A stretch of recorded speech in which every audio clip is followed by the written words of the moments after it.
Good morning, everyone. We're going to call the meeting to order.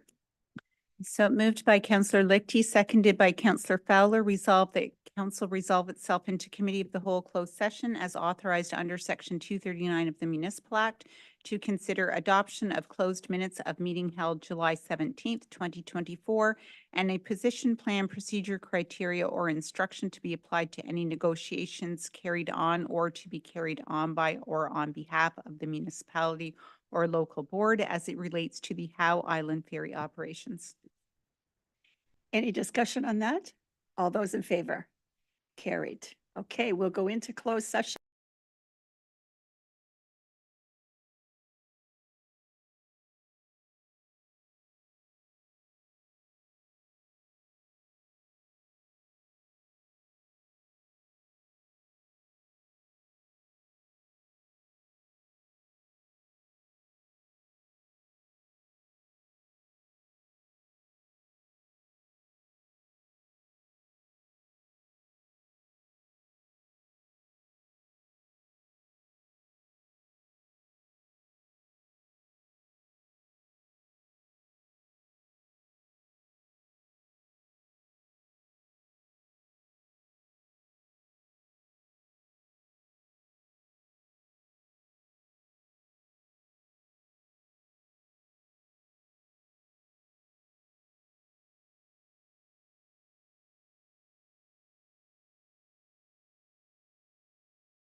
Everyone, it's 9:30, so we're going to call the meeting to order. We begin this gathering by acknowledging and celebrating these traditional lands as a gathering place of the First Peoples and their ancestors who are entrusted to care for Mother Earth since time immemorial. We do so respecting both the land and the Indigenous people who continue to walk with us through this world. Today, the county is committed to working with Indigenous peoples and all residents to pursue a united path of reconciliation. So our first motion is to rise from the committee of the whole. Moved by Counselor Saunders, seconded by Counselor Gowdy, resolved that council rise from the committee of the whole closed session without reporting. Any discussion? All those in favor? Carried. Now we are going into our public meeting, and this is to hear presentations on funding requests for our county budget considerations for 2025. I'd like to welcome everyone. County Council is conducting this public meeting to permit citizens, businesses, and other Frontenac stakeholders to address council to make representation on the 2025 budget.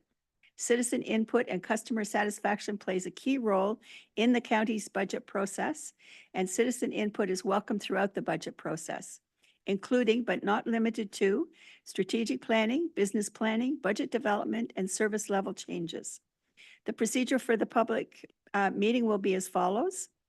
I will invite those who pre-registered with the clerk for inclusion on today's agenda to come and speak first, and I think we only have one person to do that. I will then ask the clerk if there's anyone who registered to speak virtually. Should there be any other person wishing to make comments on or ask questions about the budget, they will be given the opportunity to address council. Please be aware that anyone who wishes to address council should direct their comments and questions through myself. And we have Ellen Mortfield with us today, who will be speaking on behalf of the Food Policy Council. Ellen, would you like to come up to the table? There you are. Just push that button and it'll go red and you're ready to speak. Okay, good morning, everyone, and thank you for having me here. On behalf of the Food Policy Council for Kingston, Frontenac, Lennox, and Addington, I wish to thank you for your service to our communities. As you may recall, the Food Policy Council is tasked with advancing and implementing the Food Charter, which was endorsed by the county in 2012. I'm really happy to be the bearer of some good news this morning. We collaborated this spring with a funding proposal with Queen's University, and we just found out a couple of weeks ago that we've been awarded the grant, which will allow us to begin the work to develop a food strategy for the region. So we've got lots of work to do over the next, it'll be about over 2 years. The funding is from the Social Sciences and Humanities Research Council in partnership with Queen's University. It will enable us to hire a community researcher to begin developing the food strategy. And our goal is to create a strategy through extensive consultation with the community. So we hope to be doing some of the work that will help you in the future in learning what this community wants and needs and what goals and actions should be around all areas of food. Now, this not only builds on the Food Charter, but it builds on an earlier work that was completed last spring through a partnership with ourselves and the City of Kingston and Queen's PhD Community Initiative Project. So in that project, there was a group of PhD students who developed a framework of potential pillars for a food strategy. And so these are the areas where we want to develop actions and goals. Food access, food infrastructure and distribution, food education and literacy, food production, and food system governance. So with this grant, we hope to work with our partners to take this framework out to the people and businesses and stakeholders throughout KFLNA to make sure their concerns, issues, and needs are incorporated into a food strategy that will help guide policies in the years to come. We plan to host a wide range of public consultations over the next 2 years, and we're requesting your financial support to help facilitate this work in 2025. We're asking for $2,500 to assist with expenses for these events, including promotion, room rental, hospitality, and printing costs of some of the documents we'll be developing as part of the food strategy. And of course, we'll bring this strategy back to you for endorsement, and we're really looking forward to your participation in this project. So thank you. I'm happy to take any questions. Excellent. Any questions for Ellen? Judy? Thank you. I'm very glad to hear that you're moving forward and that you got the grant and that. I'm wondering, is there any concept of green roofs for vegetables in that Montreal? I've seen documentary evidence and that on how successful they've been in growing their own vegetables, even in that climate and that. So Mhm. I think under that food production pillar, that's the place where we hope for people to bring their ideas and suggestions and things that we can look at and ways that our municipal governments can support those kinds of initiatives. So to get those things on as part of the conversation and part of the goals and actions that we want to incorporate. Fred? Yes, thank you very much. So you just mentioned something about food producers and that, and one of my concerns is if they're overloading our food supply with unsafe substances, like dyes and drugs and other items that might make food unsafe. Mhm. Would you be able to control that to some extent? That's more of a Health Canada jurisdiction, but I think if it's a concern and it could also be part of the food education and food literacy, making people aware of what to watch out for. It also speaks to promoting our local food where we know what's in that food and what's available to people. So that kind of crosses over a lot of areas within the strategy, because we talk about food education, food literacy, but also health and production of food. So it could certainly fit within there. Thank you. Excellent. Any other questions or comments? Bill? Thank you, Warden.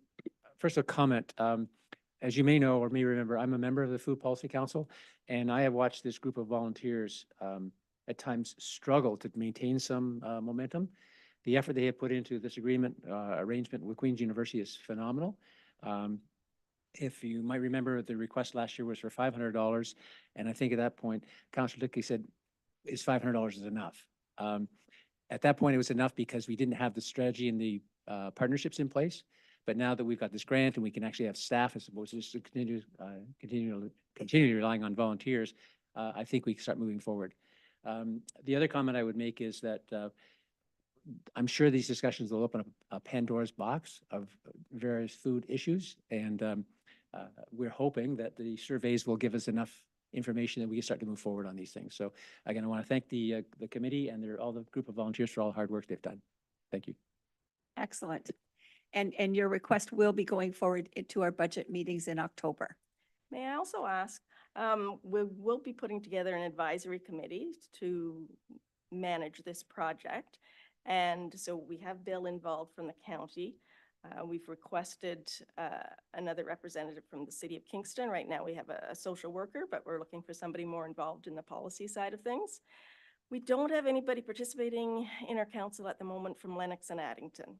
So if anybody has any contacts or suggestions for us to move forward with that, 'cause we'd I really like happen to know the mayor up there, so I could just put a bug in his ear that we Okay, need someone. Okay, there will be requests coming from us. Okay, Okay, thanks very much. all right. Is there anyone online?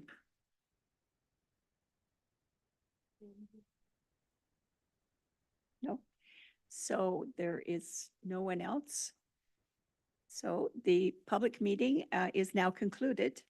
All budget requests and comments will come forward during our budget deliberations in October 29th and 30th for either inclusion or exclusion from the 2025 budget.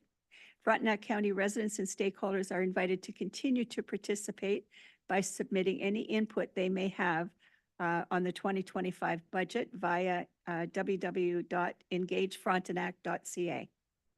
So I'm sure we'll get some more comments before we sit down with the documents. All right, we're moving on. No approval of the addendums. Is there any disclosure pecuniary interest and general nature thereof of any item on today's agenda by any member of council? Nikki? Thank you. On agenda item, information reports from the CAO, Clause B, the transportation report from rural and southern Frontenac. I have to declare pecuniary interest as it's my place of employment. Okay, so noted. Anyone else? All right, we will note that. Motion to adopt the minutes. Moved by Councillor Greenwood Spears, seconded by Councillor Lichty. Resolved that the minutes of the regular council meeting held July 17th, 2024 be adopted. Any questions on the minutes or comments? All those in favor? Carried. There's no delegations and no proclamations, so we're going to move into committee of the whole with a little difference today in that the deputy warden isn't here, so the warden will just continue on. Moved by Councillor Fowler, seconded by Councillor Saunders, that council adjourn and meet as committee of the whole council with the warden in the chair. If you agree to have the warden in the chair. All those in favor? Carried. Briefings. Our first one, Nina Carter, you're going to introduce Nina? Yes, so I just wanted to introduce Nina Carter to council. Nina Carter is with the information professionals who carried out our current state assessment. And just to give you a little bit of an overview of the company, the information professionals actually provides records management for over 300 of Ontario's municipalities, and that includes the County of Frontenac.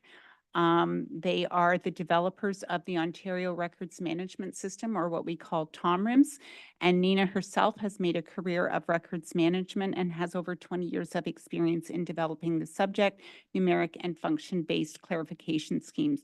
And she really focuses, or the whole company focuses, on municipal records management. So I would like to welcome Nina, and she's just going to give a little bit of an overview of what the current state assessment found.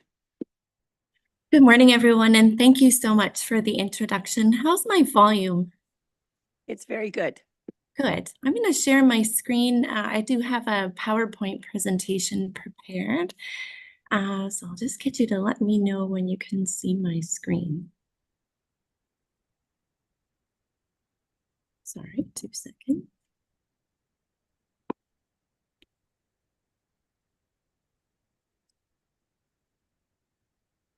Okay, we can see it now. Okay, great. I'll just move into presentation mode.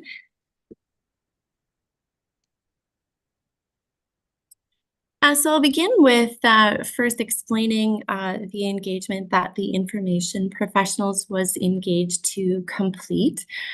We happily worked with the County of Frontenac to complete the following. First and foremost, at a high level, this was an assessment of the county's records and information management practices. So basically, we looked and assessed at how the county creates documents, where they save documents, and what that experience is like, and also made some observations about how potentially in the future we can improve those information management practices. More specifically, we analyzed the county's records management program, so policies, bylaws, procedures, guidelines on how, again, resources at the County of Frontenac manage information. We did that by conducting an online survey and completing several interviews with what we consider our key stakeholders from across the county. And once we completed that assessment, we summarized our observations and provided recommendations to the county to improve information management and also leverage their investment in Microsoft 365. At a high level, we did have some observations through that survey and those interviews. One of the things that we thought was very impressive was that the county undertook significant efforts with a lean focus on improving physical records management I have to say that was a huge undertaking, and the results, I think, speak for themselves. But some things that we did find was more than half of our survey respondents and stakeholders that we interviewed were not aware of information management policies, procedures, and also retention periods, which is essentially the length of time for which information needs to be retained. 85% of our survey respondents manage records in electronic format, meaning they don't print documents and add them to file folders anymore. And primarily they use email as a way to share and collaborate on information. We also uncovered that, like most municipalities, by the way, Microsoft 365 was implemented during COVID, and its primary goal at that time was to improve access to information and support resources working virtually. Email and e-records are retained beyond their retention period. So what that means is documents and email messages are being kept long after those retention periods, so those legislative lengths of time for which they're required to be kept, they're being kept way beyond that. Finally, that search and retrieval of electronic records needs to be faster and more efficient to support demands on resources. So basically, there's a lot of information. In some cases, there are duplicate copies, and we really need to work in the future to improve that. Some of the risks that are faced, when you have that type of situation is the inability to effectively search information. So if there are multiple copies of documents stored in multiple locations, it certainly takes a longer time to find what you need to support effective decision-making. And certainly when there are requests for information, or in the unfortunate situations, sometimes we have litigation matters, obviously having to search through those versions and the volume of information requires much longer potentially than it needs to. It's almost impossible, not completely obviously, but it does certainly create an inability to ensure that the county is meeting its legislative obligations. Again, more aligned to like how long should the county be retaining this information beyond, again, those retention periods. When people don't have a clear awareness on policies, procedures, and practices, certainly there's an inconsistent records management practices. So meaning I might do things differently, I might scan documents differently versus my colleagues in a different department. Duplication of records stored in multiple locations. So we did find that people have a huge sort of, they really love Outlook. And so emails and attachments are being saved in Outlook. And so that's creating a bit of confusion in terms of, the duplicate copies. And basically there's a missed opportunity to improve collaboration. So the county has made an investment in Microsoft 365, which we think is a sound decision. So in terms of the recommendations, first and foremost, we recommended that the county consider expanding its records management program. So reviewing its policies and procedures and making some changes to those policies and procedures and increasing awareness around that. So those governing documents are so important because it defines, what should employees do and then how should they do things like scan documents. I understand that this is something that the county has already started, which I think is amazing. And again, I find the team quite proactive in terms of already starting on these recommendations.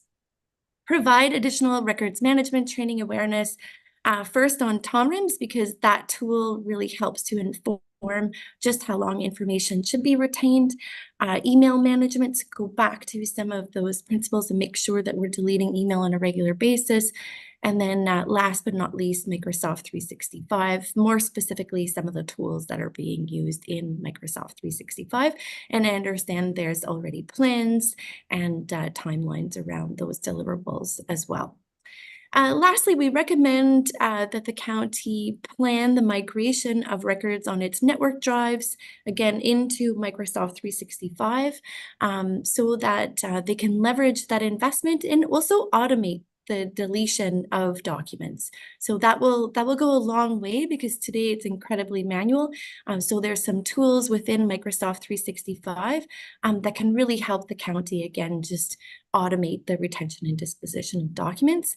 And to help with that strategy and plan, engage with an integration consulting firm as a trusted partner to assist the county with that project. And that's it for this morning. So I'll just stop sharing my screen to see if there are any questions. Okay, there are some. Fred? Thank you very much for your presentation. I got a couple questions, mostly about security of the records, and especially when there's a lot of people that are sharing access to these records that go way, way back in time. Yeah, sorry. Could you, I'm not sure, like, are you asking me how the security is managed today or Maybe what's Jeanette can answer that for us. Sure. Thank you, through you, Warden Smith. So in terms of our records that are on our network drive, we do have securities in place. So we have set up Tom rooms with security folders. So only the people that need to be in those folders are actually able to access them.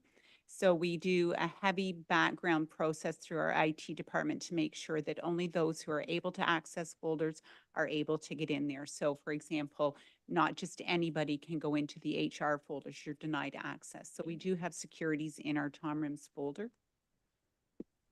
Okay, Judy? Thank you. It was a lovely presentation, but one thing that came to my mind was when I was newly elected and that there was a bit of a wall of nothing is accessible beyond, I think it was 2019 at the time on our website, and different things I needed to get. So fortunately, the former CAO was able to get me copies and that and links, but I thought the regular public should have access to quite a few of these things too. And I don't think we've ever improved or corrected that, because some of the reports, for example, the history of the KMP Trail and stuff, and that should be readily available to anybody in the public that wants to know about foundational documents and things of that nature. So would this upgrade improve our access to previous things that have been more, less transparent? Jeanette's going to answer this. So through you, Warden Smith, I believe what Councillor Greenwood Spears is speaking about is our iCompass portal. So there is a note on the iCompass portal that records passed prior to 2020 are no longer available to the public through that portal. It does specifically say that the records are available upon request, and the reason the notice on that website also indicates that the reason that this was done is because of the AODA standards, and it required in 2020 that all of your documents on any of your websites must be in an accessible format. So those documents were not in an accessible format. So rather than pulling everything down, we just hid everything from 2020 and prior. After 2020, the documents being put up were in an accessible format. So that is why that's being done. And again, that notice does say that the records are available to the public upon request. Okay. I have a question, and that is, how long do you have to keep emails? Who wants to answer that one? Janet, would you like me to answer that question? Well, I can attempt to answer it and you can clarify for me, but it really depends on the information in the email. So if, for example, you're doing an email regarding a council meeting today or something on the agenda, it really falls under the subject matter of the email, and then that subject matter has a retention period under Tom Rims. Did I answer that correctly, Nina? Does council have that list? So I'm not Should we sure. have I it? know the previous council was trained on records management and our retention policy, but I don't believe you do. So that would be a council training aspect as well. Sorry, folks. Okay, any other questions? Excellent. Oh, Judy?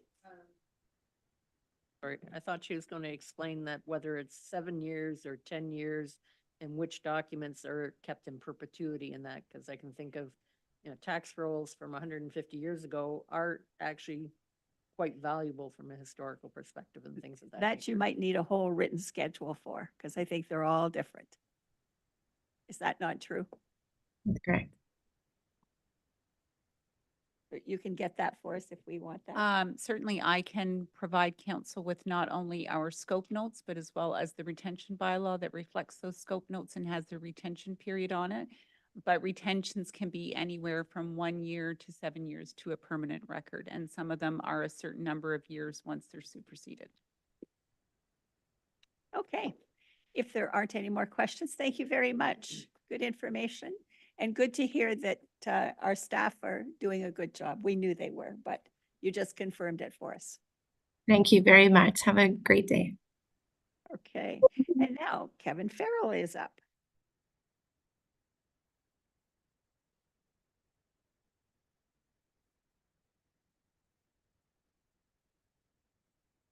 And your presentation's ready for you. Perfect. So good morning, Warden and Council. Today we have a busy agenda because we didn't have Council in August. So I'll attempt to, as always, move through this quickly and touch on the main points throughout my update, but happy to answer any questions at the end.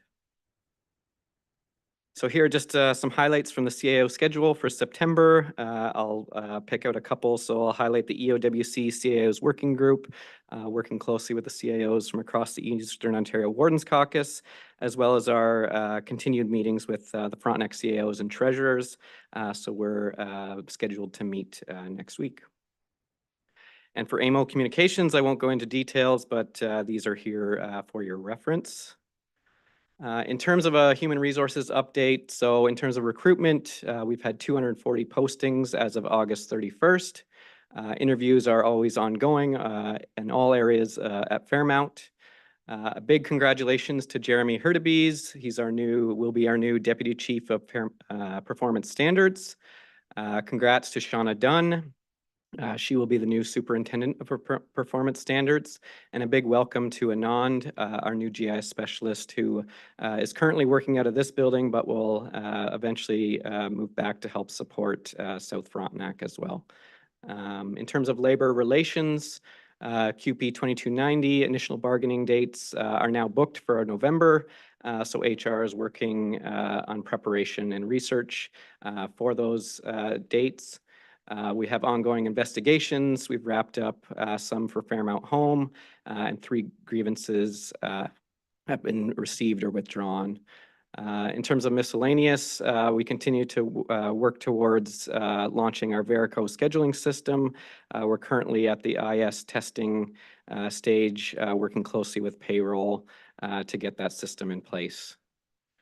Our wellness committee has now been organized. We had our survey with lots of great feedback, so they're working on those recommendations. And everyone's been working very hard on preparing their business plans and budget project proposals that will come before council later in October. We've also started our 360 feedback proposals for all staff, so we'll be going through that with HR as leading that. In terms of some Fairmount Home updates, so KFLNA Public Health conducted a IPAC inspection. The inspection resulted and required no corrective actions for Fairmount, so that was good to see. Fairmount will also be participating in Project Amplify, which is funded by the Government of Ontario to digitally share clinical data. So this is a good initiative. And Fairmount staff often receive kind words from families, thanking them for their care and support of residents. And on August 15th, a resident's family member provided a generous gift of pizza lunch for all our staff as a thank you for their care. So that was nice to see. Through a successful grant, and I might get this wrong in the pronunciation, but Fairmount Home is now providing Qigong sessions that's free to our family members and our residents. These exercises optimize energy within the body, mind, and spirit with the goal of improving and maintaining health and well-being for residents. Can you tell us how that's played? I think Susan's not here, but I think it's more of like yoga. Tai Chi. We'll have to go check out one of the sessions. Moving on to digital engagement, we had excellent performance in August with measurable engagements up 19% from the same period last year. An August 3rd post about Christina Walker of Wolf Island, who won Olympic silver with her teammates in the women's 8 rowing, outperformed everything else by a quite a large margin. As well, the Open Farm Days kickoff event and the Paramedic Cardiac Arrest Save Series have done quite well with engagements. So it's great to see the community spirit across the county. By the end of September, planning staff will have processed 64 township applications, equaling 60% of the total for 2023. To date, approximately 40% of these consent applications have been processed under delegated authority. The province has issued a new provincial planning statement that comes into effect on October 20th, 2024, and our planning team will be working closely with township staff on any future amendments and updates to official plans. The launch of Open Farms on August 16th was a huge success with the cutting of a corn stalk, and marketing will continue to the end of September and focus on connecting farming and food in Frontenac and Kingston. Nominations are open until the end of September for Frontenac County Business Awards in these 5 categories that are listed on the screen. And we encourage folks to nominate deserving businesses in our community, and the retreat will take place at RKY Camp on November 5th. An operational review is underway with clinics in Frontenac County. A joint meeting took place at the end of August, and individual meetings will take place throughout September and October. And a big thank you to Rob Wood and Debbie Miller for leading these efforts. The results are in for our Sirens for Life blood drive, and I'm very proud to report that our Frontenac paramedics team has led the way again with a total of 24 units collected. So this is very inspirational, and I actually hope to get involved in participating in this going forward if you'll have me. Yeah. And finally, this one might be a little emotional, but I'd like to take a moment to recognize this as Chief Chevalier's very last Frontenac County Council meeting. So I can't say this enough.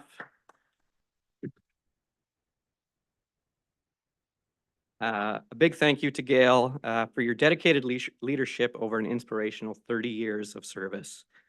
Your contributions have had a profound impact, and you should be very proud of all your accomplishments. You truly care about the people you serve, and you've led your fellow paramedics with the utmost integrity. You've had a lasting influence on all of us, and you will be missed. Thank you, Gail. And I would just like to add to that from council. We've appreciated the years that you've been with us. You just have an ability of that calm, caring personality, perfect for being with the paramedic service. If I were on a stretcher, I would want you there beside me holding my hand. And I can't say much more either, but enjoy retirement. Yeah, I can't speak much either. Thanks to all of you. You know, it's really been an amazing career. I've been so proud to serve the citizens of the County of Frontenac and the City of Kingston for the last 30 years. You know, it's been an incredible journey, as I've said, and we were appreciative of all of the support that we've received from council as we work to try and improve the services that we provide our citizens. So I'm going to miss everybody, but thanks so much. And after a deep breath and I get my emotions in check, thank you, Warden and Council, and I'll take any questions at this time. Any questions or comments? Judy? Thank you very much for the detailed report, and that, just for your information, that on your communications page, it has near the bottom, total engagements in May, and that just a little typo, we should probably get that cleaned up.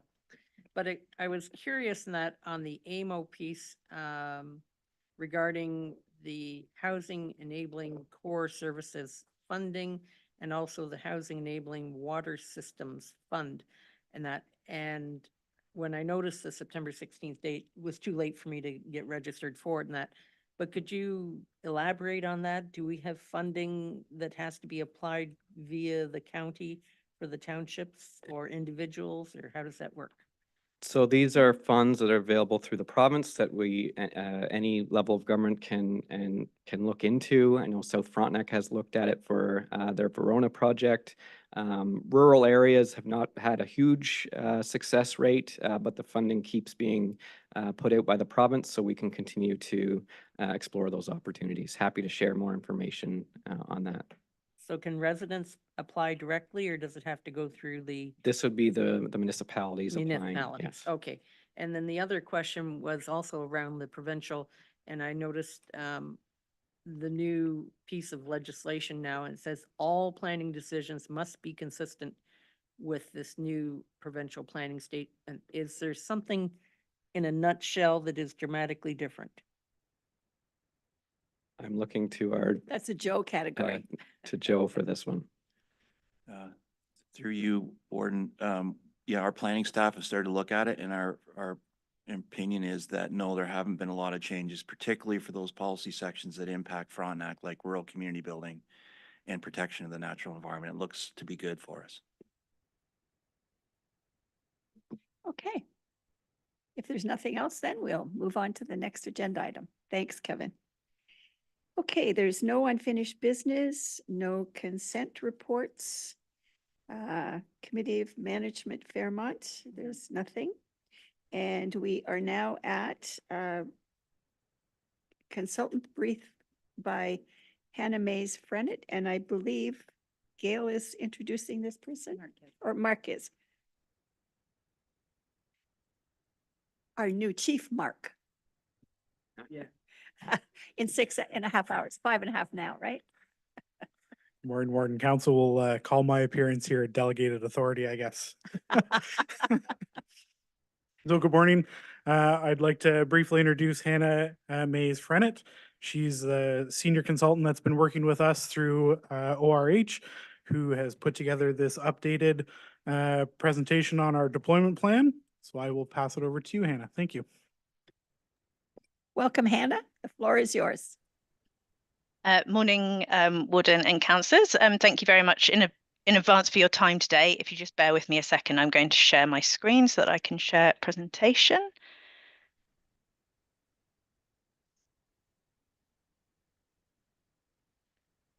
Hopefully you can all see that okay. Yes, we can. Great. So I'm going to take around 10 or 15 minutes today to take you through the key findings of this deployment review update. Broadly, we're going to just step through the high-level outputs of the analysis that we've done around how the service has been operating recently and in the past. I'm going to talk a little bit about modelling and what I mean by modelling in the context of the work we're doing here. And then we're going to look at a bit at some demand projections. So what's demand going to look like in 10 years' time, as this is a 10-year deployment review? And then summarize what the key kind of findings and recommendations are for facilities and deployments. So just a little bit of context to begin with on why ORH was asked to undertake this deployment review. So we did actually work with the county back in 2019, coming up with a 10-year resources and facilities master plan that extended through to 2029. So Frontenac paramedics have made some progress implementing the recommendations that came out of that review. However, in the last 5 years, call growth has been a bit higher than anticipated. So we undertook the work in 2019 and we didn't know what 2020 was going to bring for us all. Offload delays, so the time at hospital has increased significantly, which leads to a dramatic rise in the time on task, the time that paramedics spend on a call in total. And also there's in the last 5 years, the new site at Battersea Road has been open that wasn't part of the original master plan. And also we'd made some recommendations about potential co-location options, for example, this site at Division Elliott, which is no longer possible. So as it's been 5 years and there have been a few things that have changed, ORH were commissioned to reevaluate and that review and basically extend the recommendations out to 2034. So what should the next 5 years look like, and then the further 5 years after that. So ORH we're a small consulting firm that's based in the UK, which is unfortunately why I can't be physically in the room with you today. But we use data analysis and computer modeling techniques to help emergency services around the world to understand how to best use their resources and facilities and so on. We work predominantly in the UK, in Australia, and in Canada. And we have done a number of these 10-year master plans specifically in Ontario in the last 10 years. So we're quite familiar with the way in which paramedic services operate in different parts of Ontario. So I'm going to start off with some key findings from our analysis of what we're calling the current service profile. So what has been going on recently with the service and looking back over the last few years. So firstly, obviously demand, the number of calls that paramedic services are responding to. We've broken down most of this, you'll see in the report and in this presentation, into a kind of group of samples. So we've got the oldest sample of sample 4, that goes back to data we collected in the original review, that's 2016 through 2018. And then we've got sample 3 being the last kind of year before COVID. Sample 2 is 2020 through 21, which is kind of the COVID and recovery period. And then sample 1 being the latest sort of 22, 23 data that we collected. So there's a few slides in here that are going to refer to these different samples. This first table is just showing, if we just look at the bottom row of the top table here, the increase in the number of incidents per day that Frontenac paramedics respond to. So at least one vehicle has arrived on scene, and that's a kind of unique incident. So we can see that through the samples that has been increasing. There are also some incidents that other services respond to within the Frontenac County boundary. That has been increasing a bit as well, in line with the number of incidents that Frontenac paramedics respond to. But we've gone from about 52 to 63 incidents per day overall.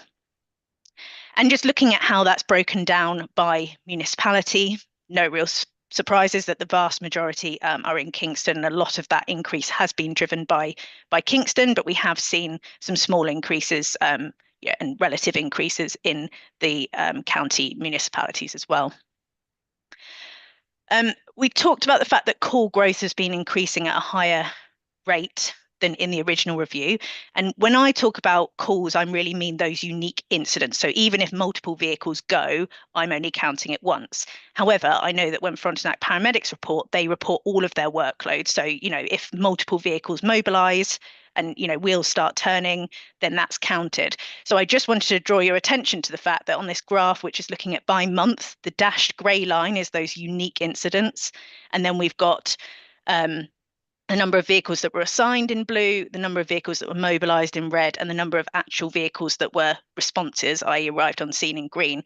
So although not only has the underlying call growth gone up, but also the number of vehicles that are being mobilized or dispatched these calls is increasing. They don't necessarily all make it to scene, but that's kind of a sign of increased pressure where you're assigning a vehicle, but then actually there's not, a closer one becomes available later on. So that's what's driving this kind of higher call growth rate in part. Looking at what I call call components, that's an ORH term, but it's basically breaking down the total time that these paramedic vehicles are spending on a call, on task, into the different elements. So we look at things like the time from the call answered to a vehicle actually being assigned to the call, how long it takes that vehicle to get to scene, and so on through to that vehicle clearing at the end of the incident. We've got this is a graph that's showing each one of those individual call components, and each of the bars is the different samples. So sample 4, the oldest sample in purple, and sample 1, the latest sample in blue. So a few different things on here, but really the main thing to focus on is this final set of columns. This is time spent at hospital. So from the time the vehicle arrives at hospital, to the time they're cleared and ready to do another job or return to base. And you can see that that has increased significantly. And this is what we spoke to at the very beginning, but it's increased significantly, particularly in the latest sample. So for every single call that ends up going to hospital, it's now an average of over 50 minutes. And that doesn't even take account of all the other elements of the call as well. So obviously that's quite significant pressure on the availability of resources to respond, because if they're tied up at hospital, they can't go on to another job. So how does that reflect in performance? Well, demand has been going up. That time spent per job has been going up. So it's no real surprise that we are seeing a decline in performance historically. There's two slightly different ways of measuring performance on this slide. The one on the graph on the left is looking at priority 4 and priority 3 instance, the two higher acuity, but basically makes up almost 100% of the work. And how many incidents get a response within a set time frame, so within 10 minutes. So we can see there's a slight decline in priority 4, which is the highest priority, and there's a bigger drop in the slightly lower priority 3. On the right, I've got the way that that's actually reported to the Ministry of Health in terms of the CTAS categories, but nevertheless, we can see the same kind of trend where, the red cells are where we've not hit the target that's set. So obviously in 22 and 23, that has been harder. Just to reiterate though, what I've got here on popping up on this performance graph, on the top, it's the average daily priority 4 incidents that Frontenac paramedics responded to. And on the bottom, it's that average time spent at hospital. So just reiterating, not only have we got these extra incidents that we're responding to, but that time at hospital has increased by, about 20 minutes for every journey that's going to hospital. So real kind of compounding effect there on that performance. And just finishing off the kind of current service profile with resourcing information. So we've got here just a summary of the change in weekly vehicle hours from 2019 plan through to the current 2024 plan. To give you a bit of context, these numbers, if you have a vehicle that operates, a station that has a vehicle running 24/7, that's 168 hours across the week. So there have been some increases in the Kingston station. There's obviously the Battersea Road station that has come online, and obviously we know that the Wolf Island deployment, which was planned but often struggled to be filled, has now been taken off the plan completely. And just looking at utilisation, because I'm going to come back to this at the end, the average utilisation in the latest sample was sitting at around 40%. Obviously, some stations in Kingston above that, some of the county stations a bit below that, but I know there's a broad target of about 35% utilisation overall. So I'm just flagging that here because we're going to come back to that. So just briefly then, because I'm going to talk about modelling results, what do we actually mean by modelling in ORH's work? So we have a bit of software that's called AmSim. It's a simulation model that basically takes in all the information that we've got from the analysis in terms of where is incidents coming in, what type of incidents are they, what time, where are the vehicles based, how long does it take to get to scene, spend time at scene, at hospital, and we populate that simulation model with all of that information on what's been happening historically, and what should come out the other end of the model is the performance that was actually achieved in the same period. And so we like to think of this as basically being a virtual replica of Frontenac paramedics operations, and then we can start making changes to see, if we move a station from here to here, or if we add a resource, or if we increase demand, the impact that we see in performance coming out of the model should relate to what you would actually see if you did that in real life. So we start by setting up a base position for 2024. And that's basically taking the model that we've set up and just saying, right, we're going to set a baseline scenario that we're going to compare all future resources to. So it's just about making sure that we've got a current position that represents the planned shifts for 2024, has Battersea Road open, because that wasn't open during the data sample that we collected, and uplifting the demand slightly. I don't need you to memorize or know really any of the numbers in this table, but this is just giving you a representation of what some of the things we look at out of the model in terms of different metrics of response performance. So we can look at it by municipality, we can look at kind of number of incidents that receive a response within 8, 10 or 15 minutes, but also looking at the average and the 90th percentile performance. So in that 2024 base position, for example, the overall across the county was about 9 minutes and 16 seconds on average for those priority 4 instance. So we've set up the model. Now we need to test lots of options for the future to work out what the recommendations will be. Well, the very first thing we do, obviously, to understand what resources we're going to need in 2034 and what stations we want to operate from, we need to know what demand is going to look like. So at ORH, we have a demand projection methodology that basically looks at the age and gender profile of population and of incidents that have been occurring. And we then use future information about the population and the age of the population to drive those demand projections. It's basically what that diagram is saying on the left-hand side.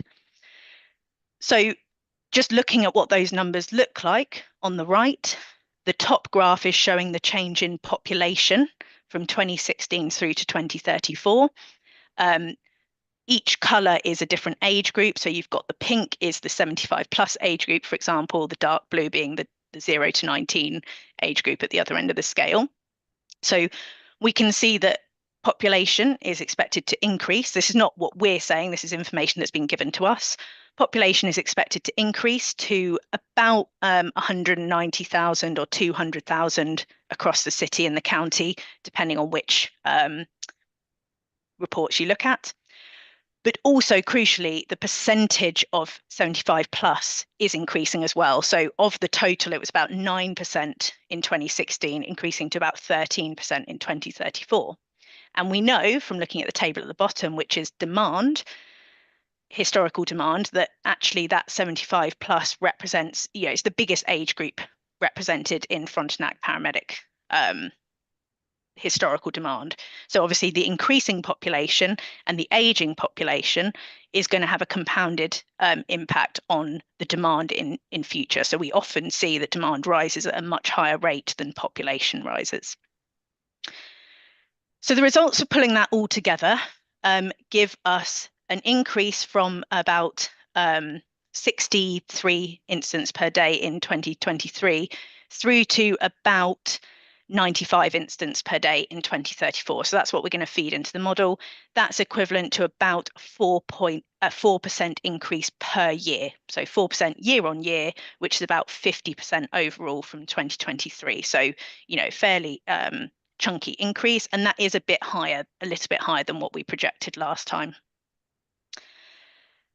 And just to show you then, if we put that into the model and we actually complete this what we call do nothing scenario, so assume demand increases, but we have absolutely no additional investment in the paramedic service, no additional facilities, no additional resources, what's going to happen to performance? So this chart on the right is showing you 3 different measures of performance, the percentage that of incidents that receive a response within 8 minutes in red, 10 minutes in blue, and 15 minutes in yellow. No real surprises, performance would get worse if demand goes up and you don't add any resources, but the model is able to quantify by how much. So what are we going to do about that then? So we've gone through a process with Frontenac paramedics and other stakeholders to identify both the facility or station requirements for the future and also the vehicle requirements. So firstly, we looked at station locations. So we undertook a location optimization approach where we're basically looking at where would stations be best located to reduce average travel time to incidents. And that's quite an iterative process. So I'm just here to show you the results of that rather than every stage. But basically what it told us was the existing Palace Road location in Kingston, as well as the proposed Demers Avenue site in Kingston are well located. And it also showed us that the county stations were well located as well. However, there are already significant capacity challenges at the stations in the city, i.e. there's basically no more space in some of the downtown stations to add additional resources. So we've looked at where might there be some alternative sites. So there's a site near Railway Street in downtown Kingston that was found as an optimal location, or a site very near there, and then we were made aware of a potential land at Railway Street. Although we've got Demers Avenue, there are new housing developments in the kind of north west part of the city that mean also given capacity challenges, it's worthwhile keeping the current Woodbine Road site. And then because the Highway 15 site in the northeast of Kingston is the lease is due for expiry soon and it's in relatively poor condition, it was an opportunity to look at where would be an optimal site for the east side of the river. So we found that at McLean Park. So just to summarize that in a map, so we've got the Palace Road for Kingston, that's staying, Woodbine Road is staying, Demers Avenue, which was already identified as a potential, is really optimally located, so that's great to bring online. And then we've got Railway Street and an alternative for Highway 15 at McLean Park. I'm not showing all the county stations in this map because they are not moving, they're well located. So that tells us where the stations should be, but what do we actually need to deploy from those stations in terms of vehicle shifts and so on? So we've taken two approaches for identifying these. The first one was simply a question of, right, if we want to look at 2024, where we are now, and the performance that we're achieving now, and we want to make sure that at a minimum, we maintain the performance that we've currently got but through to 2034, when we've got that increased demand, what resources do we need? And we want to make sure we maintain performance in every municipality as to like for like with what we're seeing now. So to do that, there'd be an increase of about 30% ambulance hours per week in comparison to a 50% increase in demand. And so that would be 2 additional 24/7 crews in Kingston, 1 day crew in Parham and 1 day crew in Robertsville. We've not recommended an additional deployment in Sydenham because it's quite close to Kingston. The upstaffing in Kingston allows for the Sydenham resource to be more available at its own base more of the time, so it gets a kind of natural boost from that.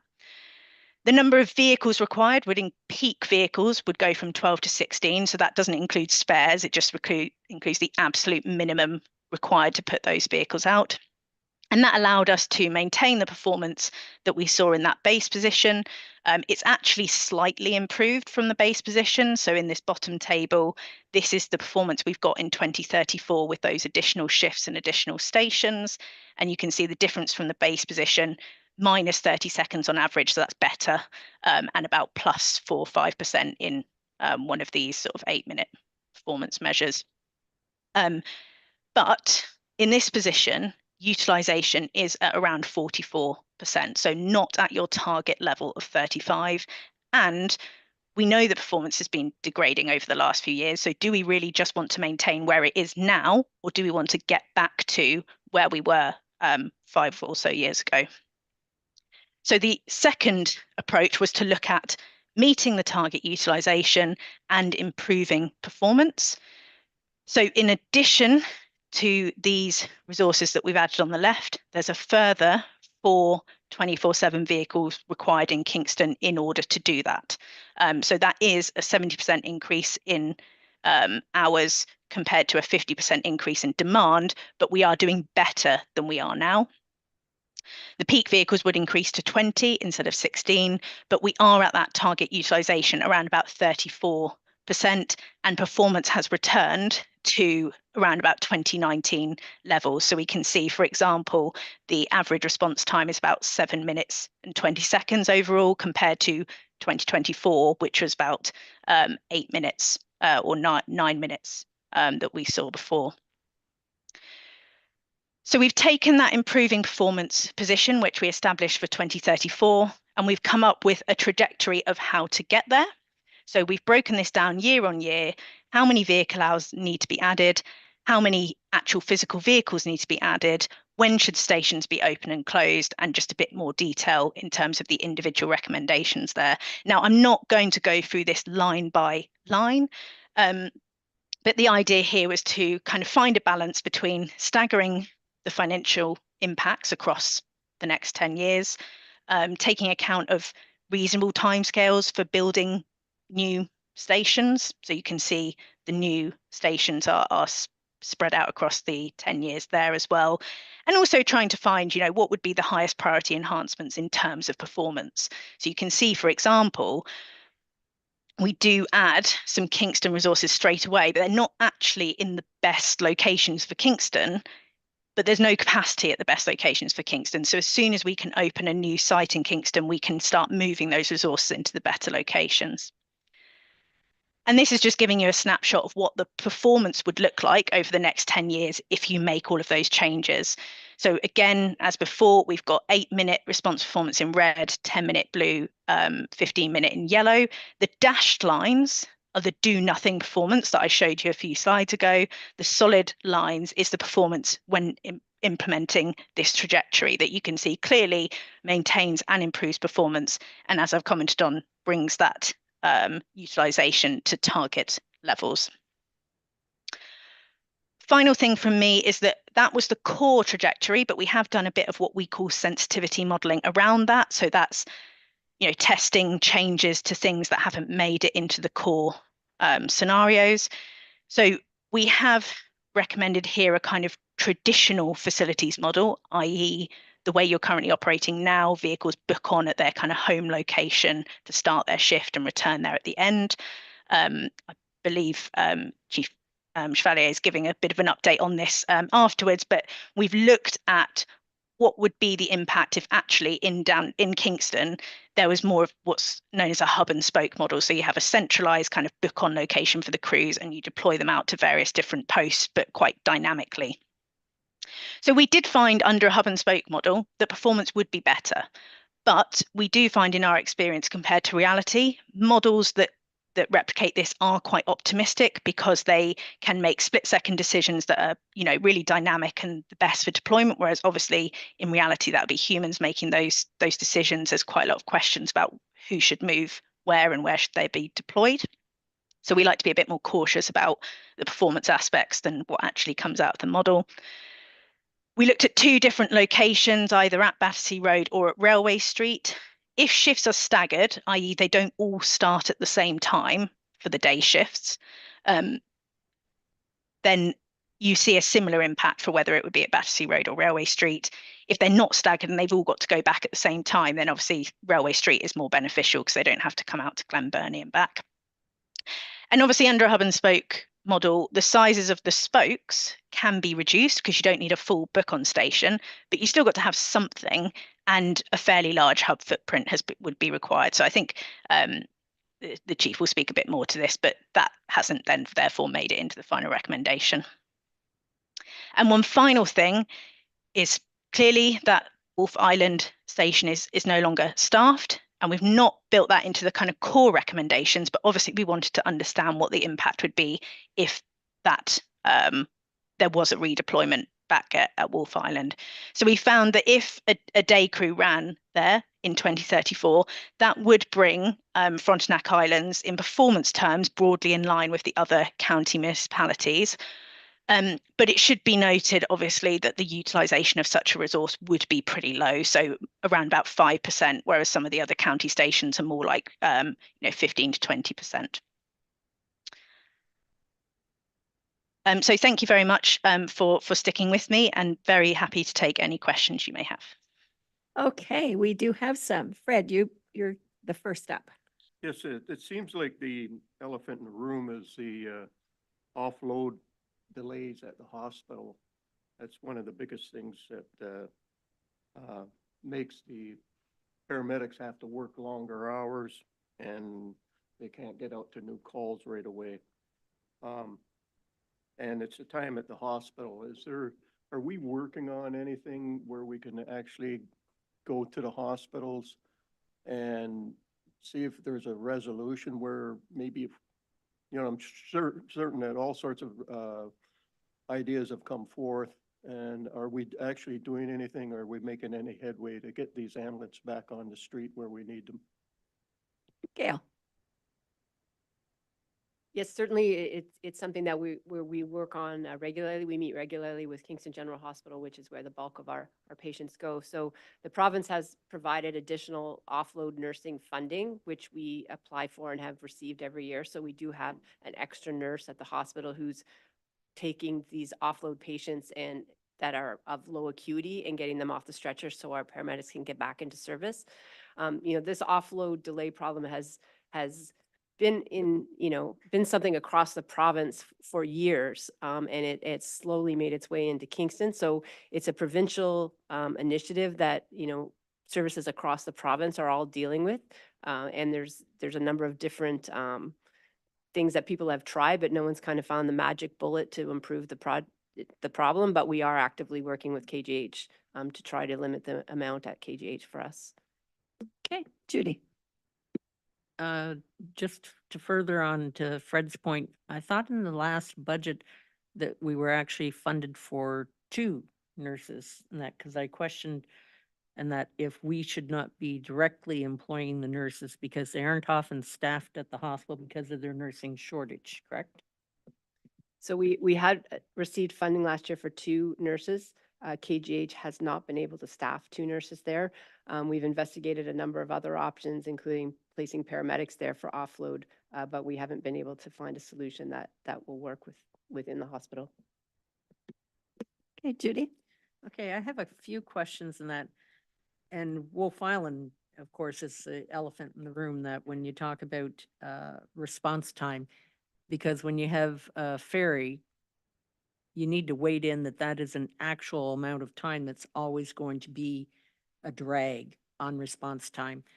And since I have over 735 seniors that live on the island, we have a significant, as in 50% almost, population as seniors. So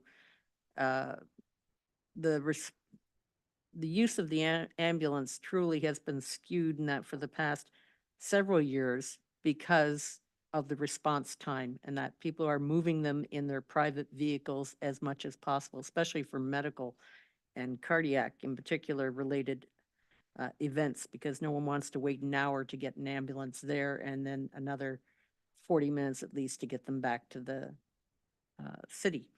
So it truly is a lack of equity, which we're guaranteed under the Canada Health Act. But I noticed in 2.22, there's a phrase in there regarding must maintain a certain level of coverage, even within the rural areas. Is there legislation as to what the expectation is for coverage within the rural areas? Because this truly, without a deployment on the island, is a systemic setup for failure in that it adds an hour and a half before anybody gets to the hospital. There is no golden Okay, hour. let's get somebody to answer that. Yep. Gail? No, there is no legislated response time for rural or remote areas. Okay. And so to that effect, and that since Frontenac Islands and Howe Island fortunately has on demand and is very close to a station and it's identified that they don't have as great a challenge as Wolf, but Frontenac Islands contributes 9.3% towards the subsidy of the budget. So $278,000 a year that we're contributing, but we have a systemic lack of adequate response time. And when you looked at the scenario in that with Wolf Island be quote low usage, and that, as I said, those figures are skewed in that because so many people have just given up and moved people as quick as they can. Get to the question, Judy. The question is the impact of declining response rate time that you documented in 2022, 23, and before. It's linear to the lack of coverage on Wolf Island. So when there's no coverage on Wolf Island, I don't see how you think you're going to not have a longer response time there, because you're always going to have that factor of over an hour before you get to the scene. And Okay. it needs to be addressed in that because it excludes a township. And there's only 4 of us here and while Howe Island has some advantage on that, Wolf also has a significant number of tourists. And quite frankly, Toronto Island has coverage 24/7. But you know how it's hard to get a nurse at the hospital? It's hard to get a paramedic to be on the island too. That was always one of our issues. Gail, do you want to respond to any of that? I guess I'm not entirely sure what the question was. Is there any weighing of impact of closing the Wolf Island paramedic base on the ongoing response times. I see that the response times are going to continue to be longer because of the Wolf Island impact, because it just is beyond the scope in that when every call is over an hour before it's responded to. Do you have any solution for that other than staffing it with at least perhaps a light duty paramedic? Because I've got 36 first responders that can certainly assist, but we need to have that ambulance and paramedic. So I believe when ORH did their calculations, the prolonged response time on Wolf Island was included within all of those calculations. So yes, it has been accounted for in the information that's been provided. I think most of those other questions are sort of beyond the scope of this discussion. Yes. Okay, Fred? Regarding Parham and Robertsville stations, I see that both of them are half-days. Is it possible, or I don't even know if you've done this yet, but is it possible to have one station on a day shift and the other station on a midnight shift so that we could have 24-hour coverage in the area? Parham is a 24-hour Yeah. station. Yeah. Currently, Robertsville is 12 hours.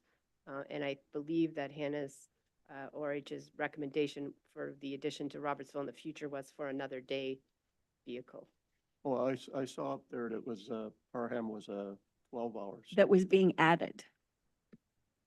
Yeah, Parham is 24 hours.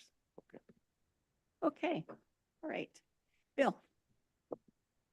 Thank you, Warden. So Hannah, thank you for a very exhaustive analysis of this. Is I want to reiterate the concern that Councillor Greenwood-Spears mentioned, that paramedic services on Wolf Island continues to be an issue. We need to continue to look for some kind of solution to it, and we're not quite sure what that is yet. The comment earlier about wait time at the hospital and moves being made by the province and others to reduce that wait time. Did you factor that into your assessment or whatever, in terms of if we return to, and I don't have it from the response time or the wait time from maybe 3 years ago? Did you factor that reduction in? Through you, Warden.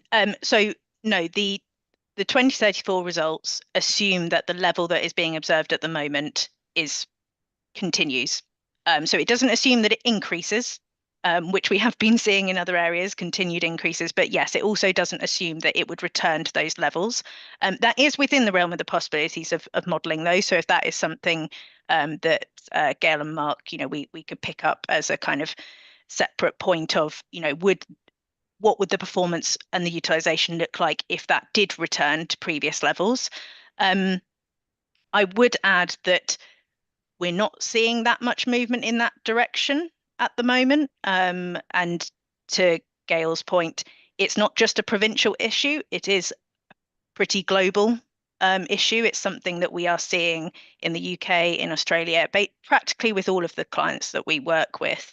And we believe that it is a reflection of the lack of community ongoing care options. So, the hospitals can't get the patients out the other end, and that's blocking up the patients coming in. So I think it is a wider health system issue. It's not just a hospital issue, which is why it is such a challenge to tackle.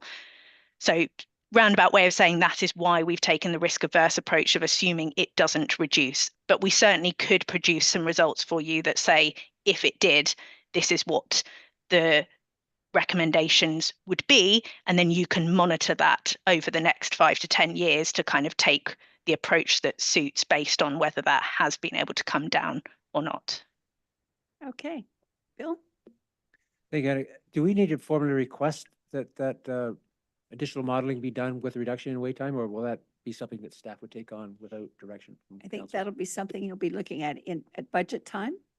And this will come back at budget time because there are financial implications on trying to make it better by new ambulances. So we will have this discussion again in a couple of, 3 or 4 weeks. Okay, if there aren't any more questions, we have a motion. Jeanette? So we're actually on to item B, which is the actual staff report, the ORH update report. And that is moved by Councillor Gowdy, seconded by Councillor Greenwood Spears. Be it resolved that the Council of the County of Frontenac receive for information the report updating the deployment review for Frontenac paramedics.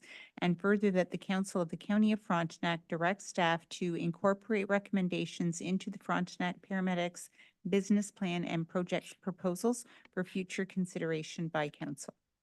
Okay, any further discussion? All those in favor? Carried.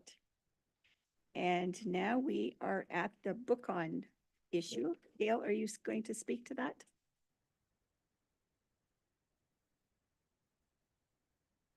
Shall we read the resolution first?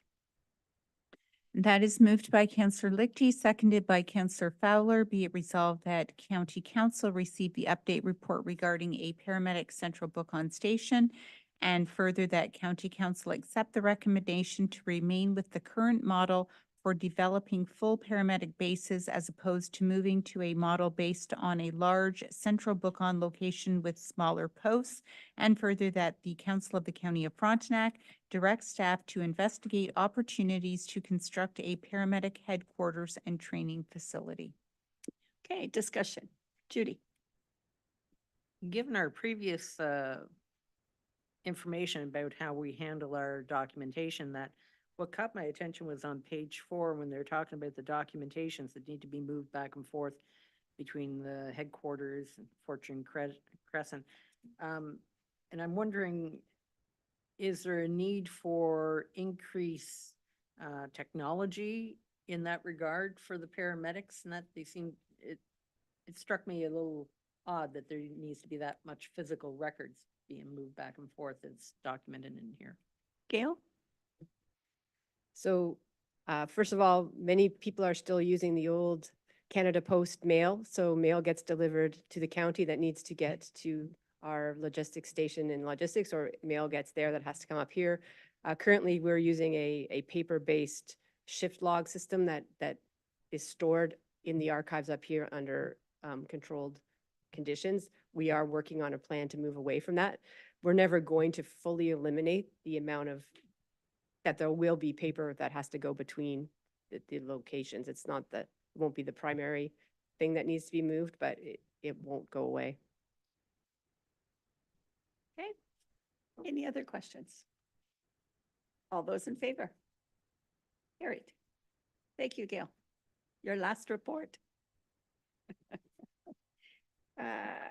Neighbors Saving Neighbors Program. We have a motion.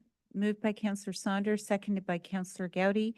Be it resolved that the Council of the County of Frontenac receive the Emergency and Transportation Services Neighbors Saving Neighbors Study Update Report further to the last update in June 2024, and further that the Council of the County of Frontenac support continuing the Neighbors Saving Neighbors program through to December 2025 in order to maintain current program delivery, and further that the Council of the County of Frontenac authorizes the estimated cost of maintaining the program of $2,300 to be absorbed into current operating budgets. Discussion. Might be the best $2,300 we've spent. All those in favor? Carried. Corporate Services. Moved by Councillor Greenwood Spears, seconded by Councillor Lichty. Be it resolved that the Council of the County of Frontenac receive the approval of the 2024 Asset Management Plan report for information, and further that the clerk be authorized to bring forward a bylaw later in the meeting to approve the asset management plan attached to this report as Appendix A. And it was a big report. Judy? Just a quick note on page 1. I think the report is from our new Chief Administrative Officer, not Kelly Pender. Judy, you were just too thorough. Okay, all those in favor? Carried. Moved by Counselor Fowler, seconded by Counselor Saunders. Be it resolved that the Council of the County of Frontenac receive the Corporate Services Long-Range Financial Plan Report, and further that the Council of the County of Frontenac direct staff to build the recommended increases to capital reserve contributions for consideration during the 2025 budget. And finally, that the Council of the County of Frontenac direct staff to build the recommended increases to the capital reserve contributions for consideration during the 2026 to 2034 budget years. Okay, discussion. Judy? When I was looking at that and I recognized the relatively low contribution that's being recommended, it struck my mind, I wonder if we should be looking closer to the 2% mark that we start contributing, because we've gone light on it all the way along. Previous council has gone light on it, but I look at this and I think it really hasn't factored in a lot of other things that can happen. And I'm never opposed to having a decent reserve budget. Kevin, do you want to speak to that? Yeah, so through you, Warden, so the recommendation at this point is just to build this into the budget model. This will come back to council to discuss what that percentage will be at the end result, so. It's when we get everything added together and we look at the bottom number that we take a look at if it could be 2 or 3 or 0. Jerry? Thank you. I agree with Councillor Greenwood-Spears. I looked at this and I'm actually reading a paragraph here that says it's unlikely to close the funding gap. And that's exactly what happened back in 2014. And here we are, we're way behind. And so, you know, we can't make the decision here today, but I certainly think we should look at this and say, is it reasonable to make this go 1.7, 1.8, 1.9, maybe 2%? And I know we want to keep it low, but at some point in time, you got to pay the piper. So, and we're not looking at, you know, significant amounts. We are looking at increases, but, and yes, I know the bottom line is the bottom line, but still, at some point in time, you got to pay the piper. Well, in October, we're going to be having 2 days of these discussions. So at this moment, are we prepared to pass this motion? All those in favor? Carried. We will discuss this again. Information reports. And we have Ina Carter. We did that. Did we do that? Yeah, We did that. Okay, all right. So any questions or comments on any of those? Seeing. Pardon? No, they're just there for information. So if you have any question on it, Bill? Thank you, Warden. On the key performance indicators or the KPIs, I want to note that the ferry service uptime is declining gradually. And when combined with the reduced capacity of the ferry based on Transport Canada's study, that continues to be an issue. And I was wondering if staff are taking any steps to look at how they can improve the uptime. So I can comment that a lot of that is related to downtime with the ferry, so that when the ferry is down for repairs or changeovers or whatever that may be, our protocol is to notify MTO. They send their folks to come and deal with those issues. So that definitely plays into that number, results in downtime. So if there aren't any breakdowns, that time will be better. If I could, just a follow-up question. Sure. So my question was actually, are staff looking at any way to address or change that? Get a bunch of mechanics. So again, I guess my response is a bit nuanced. We have to work closely with our MTO counterparts to ensure that the vessel is in good running order, and when there are breakdowns or issues, they're called immediately to deal with them. Okay, Judy? I think actually it would be nice if we had a more fulsome discussion on the KPIs and that. Because as I pointed out before, and that there are some systemic issues that should be recognized as impacting our KPIs, because we didn't hit a lot of them, like we got 12 out of 25 in some, and you know, there's only one that we really hit, and that was our education for the staff. But aside from that, we should do a little scrutiny as to what we could tweak to get a better outcome. And I think that's a very important report. KPIs get discussed again at budget time, do they not? In each department? They can. This is usually an annual report we bring forward. I think the report does make an effort to highlight the areas that we're not doing so great in. There's lots of areas that we are meeting our targets or exceeding our targets. Those aren't really the focus so much of this report. This report focuses on where we're not necessarily meeting our targets, and it flags us as staff to look at what can we do better. Okay, Alex? Yeah, and just a quick comment on the budget process. So they were presented with the business plans a few years ago. Based on feedback to kind of condense those business plans, they're no longer presented. They might be in the written Word documents, but they're no longer discussed at length at council. Okay, so maybe once we get the documents, if there's any of those that we'd like to look at the KPIs more closely, we could have those pulled out during the budget talks. Is that a possibility? Staff? Does anybody Sorry, want to answer? so I guess that would be dependent on a specific counselor. So when you receive the link to all of those budget documents and there is a KPI in there from a specific department that you have questions about, it could be raised when that department does its overview of its business plan, as that is part of its business plan. So at the budget, we give a high level overview, but you're more than welcome to ask questions regarding the Word docs that are in there as well. Judy? Okay, the other important piece is the 2024 second quarter financial summary in that. And I think this would be an appropriate time to get any questions asked, because basically this is already our history, and we've still have, you know, 2 more quarters to finish off.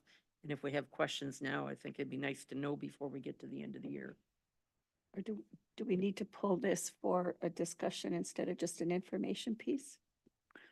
No, you're able to discuss information reports. There's just no recommendation associated with them. So they just all get listed as one there. But you're more than welcome to discuss them. Okay, what do you want to say? Part of it is. Sorry, part is the identification of the concern primarily regarding the Frontenac paramedics and that, and the missing of the budget and that because of the PTSD or workplace compensation, et cetera, and that there seems to be an ongoing issue with that. And do we have a strategy that we need to look at to see if there can be an improvement? And that, is there enough work hardening type programs? Is there something that can be done? Because it truly is significant, and that the amount of funds that are being expensed on people that aren't able to fulfill the role at this point in time. Gail, do you want to speak to that? So all of, you know, WSIB presumptive legislation that came into effect in the last few years has played a large part in why that amount has gone up, and it was anticipated that it would go up. We didn't know by how much. I mean, the flip side of that is that, you know, paramedics are now getting the care that they need for the mental health struggles that they're having based on, you know, working in this career. So, you know, we did talk when we were working on budget, you know, we'll have to continue to monitor it and find out what the number is going to be. WSIB has a very robust return to work program that we have to work with them on. It's not just something that we handle alone. So I think across the province, there's lots of talk going on about how we get paramedics back to work in a timely manner, but also making sure that they're getting the help that they need. Okay. The other aspect of the paramedics is that when we had a comparison done of the other paramedic services in Eastern Ontario, we were the highest for number of supervisors. And that's so when we're looking at the budget, we need to look with a a careful lens as to the affordability of it. Again, my budget comment. discussions. Okay, let's move on then. Let's accept the reports. And we have a report from the advisory committee. So that is moved by Counselor Gowdy, seconded by Counselor Greenwood Spears, that the report received from the Planning and Economic Development Advisory Committee be received and adopted. And there are 3 items on that. Okay, any discussion? Fred?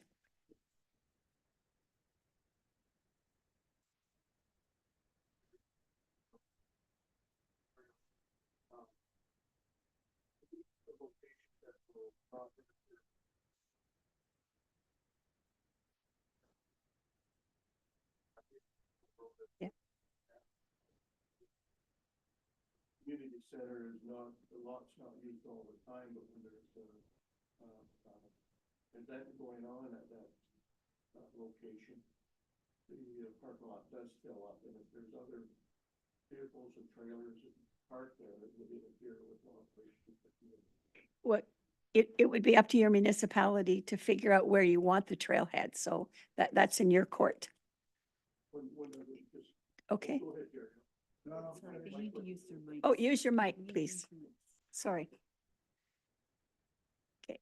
Yeah, the other thing is that we're looking at the secondary criteria with lighting, paving, and all these other things.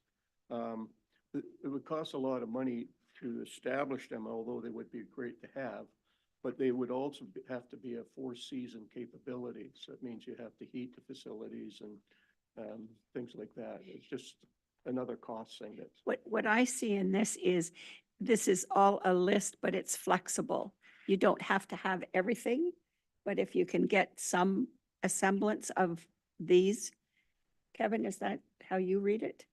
Yeah, so what we didn't have before is an established criteria. So this has gone to the PDEC committee, and lots of effort has gone into establishing what the primary criteria would be as well as the secondary criteria. So we may not, to the warden's point, we may not check off all these, but it leads the conversation to making sure that we're consistent across the board, because there was note that there'd be a trailhead in each of the 4 townships.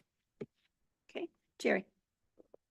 So I think this list is great, and I also paid attention to the fact that it's flexible. Like pay parking lots and so on is really nice if you are in a metropolitan area or an urban area, but we're in a rural area where everything else is gravel or tar and chip. So, I wish it was asphalt, but it isn't. I presume this is kind of a cost sharing, thinking of your initiative in Charlotte Lake, or your proposed initiative. I read it, I got the impression that's what it was, but it didn't really say that. So is that kind of like a to be determined? The amount is 100,000. So you can go anywhere from 0 to 100,000. That's my understanding. Richard. Thank you, Warden, and through you, just the idea is that if there's a proposal from a partner for a trailhead, looking for the county to provide funding towards it, there's certain things that we need to make sure exist at a trailhead. The partner might have their own definition of what a trailhead looks like, but if it doesn't meet the county's needs, the county's resources probably shouldn't be directed, or the full amount of the county's resources shouldn't be directed towards it. So that's why we established the criteria. So we'd have a way to evaluate those proposals and the use of the county's resources if they come in from a partner. But 100,000 is the max.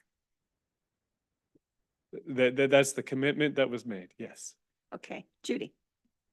But just for clarity, we haven't got a reserve set aside with any monies in that covers that 100,000 for anybody at this point in time.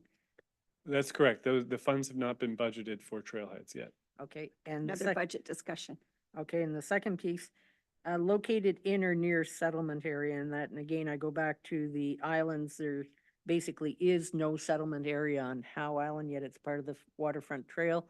And Wolf Island, it's only in Marysville, so that's not where you'd be looking at establishing a bathroom or a parking area. It'd be more on the Big Sandy Bay or up towards the head, et cetera.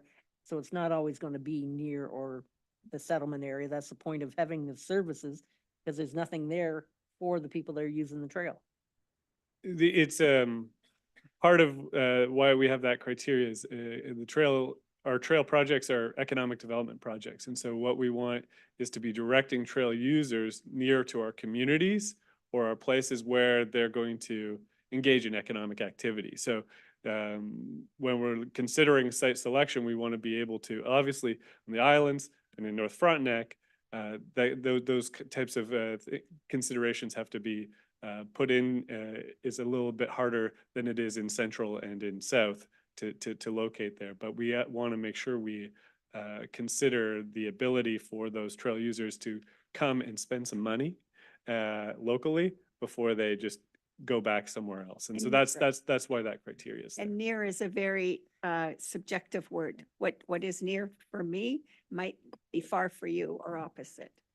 Right, and this sort of stretches back to a conversation that we had months earlier in that regarding the KPIs and that, and the establishing a new business.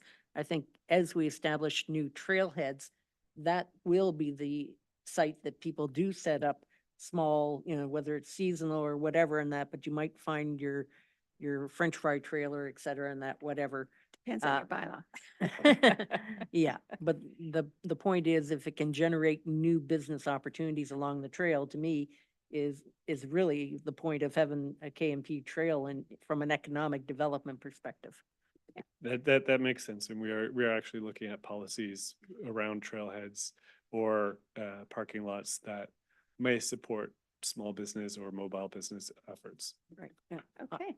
On that note, and that on the way to Big Sandy Bay on Wolf Island, a mustard station has set up, and it is being well used by people that are going out to Big Sandy Bay, and that is a rest stop halfway out. A mustard station It's called Mustard Station. It provides lovely food, and that it actually with cater. mustard, I bet. Well, actually with really trout and beef mustard. bourguignon and everything else, and they Okay, actually let's- catered let's move pit on. crew. Enough of the island. Jerry. One last question or one last comment. I noticed you have a charging infrastructure. I presume that's not for cell phones. Presume It that's could be. for. Actually, in the research, for people who are what you call through hikers, say the Trans-Canada Trail Network, they are looking for places to charge phones or charge their bicycles. And I think we'll see that our motorized recreational vehicles are going to move to electric pretty soon. And we're going to be inundated with requests for places to charge. Because we're all getting old. So if we're looking ahead, say 5-10 years, those are the kinds of things we have to be keeping in mind. Because if you're looking for EV stations, then you have to be very careful of the power supplies in the area. That's Like, correct. And so- so it is something that is important. And again, we're trying to encourage people to charge to have businesses let folks charge their phones at their tables in establishments so that they can spend some money while charging their phone. too. Get a coffee and charge your phone. Okay. Anything else on those reports? If not, we have a motion to return to council. You just have to call the question Oh, on the sorry. motion to accept the report from the Planning All Advisory right, you Committee. go ahead and read that. I did. You just need. Oh, I'm sorry. This is a long meeting, guys. Yeah, maybe it isn't a good idea to not have the deputy mayor take the seat. Anyway, all those in favor of the motion we read earlier. Carried. All right, now we'll return to council. Moved by Councillor Lichty, seconded by Councillor Fowler, that council revert from committee of the whole council to council.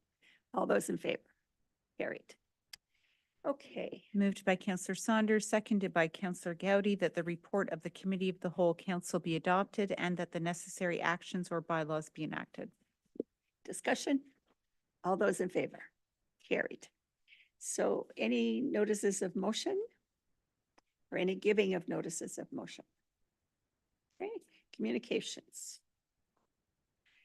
Lots of them. Any question on any of those? No? Yes. I believe there's several mentions of support for maintaining the free water testing at Public Health. when I was up at AMO on that, I was assured by one of the ministers, no, that has already been addressed. We will have maintained the free water testing of public health. Have we received any correspondence from Ministry of Health to that regards? Because that was from a cabinet minister that I was told that. Jeanette? Nothing has come through us that I have seen. Perhaps we should send a We could letter write of a letter. inquiry. You got it. And ask the question. Yep. Okay. All right. Any other business? Not, we're at bylaws. Moved by Councillor Greenwood Spears, seconded by Councillor Lichty, resolved that leave be given to the mover to introduce bylaws A and B that have been circulated to all members of County Council, and that bylaws A and B be read a first and second time. Any discussion? All those in favor? Carried. Moved by Councillor Greenwood Spears, seconded by Councillor Lichty, that resolved that bylaws A and B be read a third time, signed, sealed, and finally passed. Any discussion? All those in favor? Carried. And that is the agenda. Moved by Councillor Fowler, seconded by Councillor Saunders, that the meeting hereby adjourn at 11:09 a.m. All those in favor? Carried. We are adjourned.